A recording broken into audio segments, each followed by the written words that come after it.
ಚಿಕ್ಕಬಳ್ಳಾಪುರ ಜಿಲ್ಲೆ ಗುಡಿಬಂಡೆ ಪಟ್ಟಣದ ಗಜನಾಣ್ಯ ಪಟ್ಟು ಶಾಲೆಯಲ್ಲಿ ಎನ್ಡಿಎ ಮೈತ್ರಿಕೂಟದ ವತಿಯಿಂದ ಹೆಲ್ಮೆಟ್ ವಿತರಣಾ ಕಾರ್ಯಕ್ರಮದ ಪೂರ್ವಭಾವಿ ಸಭೆಯನ್ನ ಹಮ್ಮಿಕೊಳ್ಳಲಾಗಿತ್ತು. ಜನವರಿ 4ನೇ ತಾರೀಕು ತಾಲೂಕಿನಾದ್ಯಂತ ಹೆಲ್ಮೆಟ್ ವಿತರಣಾ ಕಾರ್ಯಕ್ರಮ ಹಮ್ಮಿಕೊಳ್ಳಲಾಗಿದೆ. ಈ ಹಿನ್ನೆಲೆಯಲ್ಲಿ ಪಂಚಾಯಿತಿವಾರು ಬೂತ್ ಮಟ್ಟದ ಕಾರ್ಯಕರ್ತರೊಂದಿಗೆ ಹೆಲ್ಮೆಟ್ ವಿತರಣಾ ಕಾರ್ಯಕ್ರಮದ ರೂಪರೇಷೆಗಳನ್ನು ಸಿದ್ಧಪಡಿಸಿಕೊಳ್ಳುವ ಉದ್ದೇಶದಿಂದ ಪೂರ್ವಭಾವಿ ಸಭೆಯನ್ನ ಬಿಜೆಪಿ ಮುಖಂಡ ಹರಿನಾಥ್ ರೆಡ್ಡಿ ಹಾಗೂ ಕೇಶವರೆಡ್ಡಿ ಅವರ ಸಮ್ಮುಖದಲ್ಲಿ ಆಯೋಜಿಸಲಾಗಿತ್ತು.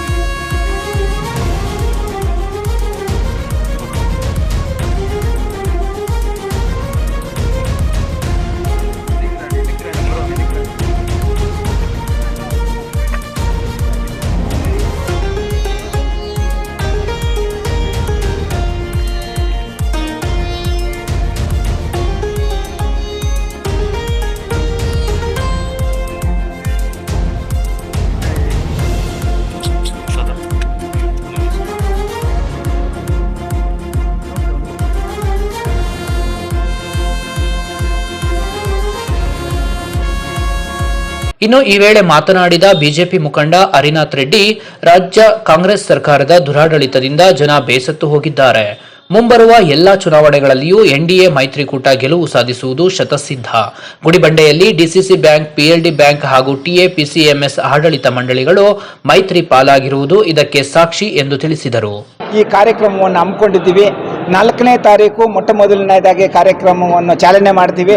ಅದಾದ ಮೇಲೆ ಪ್ರತಿಯೊಂದು ಪಂಚಾಯಿತಿಗೂ ಒಂದೊಂದು ದಿನಕ್ಕೆ 2 ಪಂಚಾಯಿತಿ ಅಂತೆ ಬಾಗೇಪಲ್ಲಿ ಕ್ಷೇತ್ರ, ಬಾಗೇಪಲ್ಲಿ ತಾಲೂಕು, ಗುಡಿಬಂಡೆ ತಾಲೂಕು, ಚೇಳೂರು ತಾಲೂಕು ಎಲ್ಲ ಎಷ್ಟು ಪಂಚಾಯಿತಿ ಬರ್ತದೋ ಅದು ಮತ್ತು ವಾರ್ಡ್ ವೈಸು ಎಲ್ಲ ಈ ಹೆಲ್ಮೆಟ್ ಹಂಚಿಕೆ ಕಾರ್ಯಕ್ರಮವನ್ನು ಮಾಡಬೇಕು ಅಂತ ನಾವು ಪ್ಲಾನ್ ಮಾಡ್ಕೊಂಡಿದ್ದೀವಿ. ಆ ಪ್ಲಾನ್ ಪ್ರಕಾರ ನಾವು ನಮ್ಮ ಮುಖಂಡರ ಇಟ್ಕೊಂಡು ಮುಖಂಡರ ನಿರ್ದೇಶನದ ಮೇರೆಗೆ ಈ ಕಾರ್ಯಕ್ರಮವನ್ನು ಹಿಂಗೆ ಮುನ್ನಡೆಸುತ್ತೇವೆ. ಸಂಸದರ ಜೊತೆಗೆ ನಮ್ಮ ಕೇಶವರೆಡ್ಡಿ ಅನ್ನೋರು ಇರ್ತಾರೆ, ನಮ್ಮ ನಾಯಕರಾದಂಥ ಕೋನಪರೆಡ್ಡಿ ಅನ್ನೋರು ಇರ್ತಾರೆ, ಮತ್ತು ತಾಲೂಕಿನ ಎಲ್ಲ ಮುಖಂಡರು ಇರ್ತಾರೆ. ತಾಲೂಕಿನ ಎಲ್ಲ ಎನ್ಡಿಎ ಮುಖಂಡರು ಎಲ್ಲ ಇರ್ತಾರೆ. ಇಲ್ಲ, ನಾವು ಗೊಂದಲ ಏನಿಲ್ಲ. ನಾವು ಜನರ ಸುರಕ್ಷತೆಯ ಮೇರೆಗೆ ಇವತ್ತೆಲ್ಲ ನಾನು ಆರ್ಡರ್ ಕೊಟ್ಟು 15-20 ದಿವಸ ಆಗಿದೆ.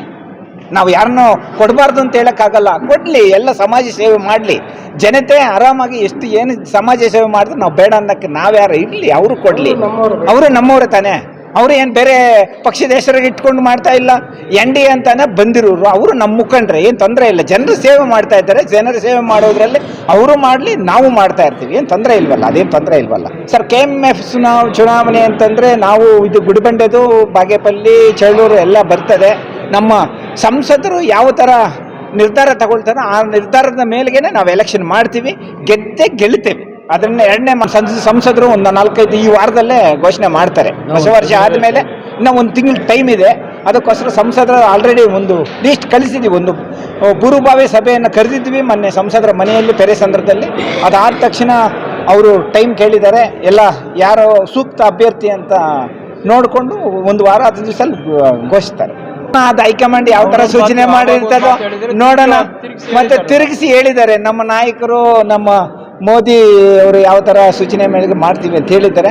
ಅವರು ಅದು ದೊಡ್ಡ ಮಟ್ಟದಲ್ಲಿ ಇರ್ತದೆ. ನಾವು ಅದು ಹೇಳುವಷ್ಟು ಅವಶ್ಯಕತೆಯೂ ಇಲ್ಲ, ನಾವು ಹೇಳೋಕ್ಕೂ ಆಗಲ್ಲ. ಲೋಕಲ್ ಬಾಡಿ ಎಲೆಕ್ಷನ್ ಗೆಲ್ತೀವಿ ಅಂತ ಒಂದು ಮನೋಭಾವನೆ ಇದೆ, ಜನರ ಸ್ಪಂದನೆ ಇದೆ, ನಮ್ಮ ಅಪ್ಪ ಅವರ ಆಶೀರ್ವಾದ ಇದೆ, ನಮ್ಮ ಸಂಸದರ ಆಶೀರ್ವಾದ ಇದೆ. ಅವ್ರ ಆಶೀರ್ವಾದ ಇದ್ದರೆ ನಾವು ಗೆಲ್ತೀವಿ ಅಂತ ಒಂದು ನಂಬಿಕೆ ಇದೆ. ಎಲ್ಲಿ ಸರ್ ಅವ್ರ ದಿನ ಮೀನಾಮೇಷನ್ ನಡೀತಾ ಇದೆ. ಅವ್ರದ್ದು ಕುರ್ಚಿ ನಂದು ನಿಂದು ಅಂತ ಕಿತ್ತಾಡ್ತಾ ಇದ್ದಾರೆ ಹೊರತು ಎಲ್ಲಿ ಯಾವುದು ಮಾಡೋಕ್ಕಾಗ್ತಾ ಇಲ್ಲ. ಮೋಸ್ಟ್ಲಿ ಮಾಡ್ಬೋದು, ಏಪ್ರಿಲಲ್ಲಿ ಮಾಡ್ತೀವಿ ಅಂತ ಹೇಳಿದರೆ ಅಷ್ಟರೊಳಗಡೆ ಈ ಸರ್ಕಾರ ಏನಾಗ್ತದೆ, ಇರ್ತದೋ ಇಲ್ವೋ ಅಂತ ಒಂದು ಮನೋಭಾವನೆಯಿಂದ ಇದೆಯಲ್ಲ.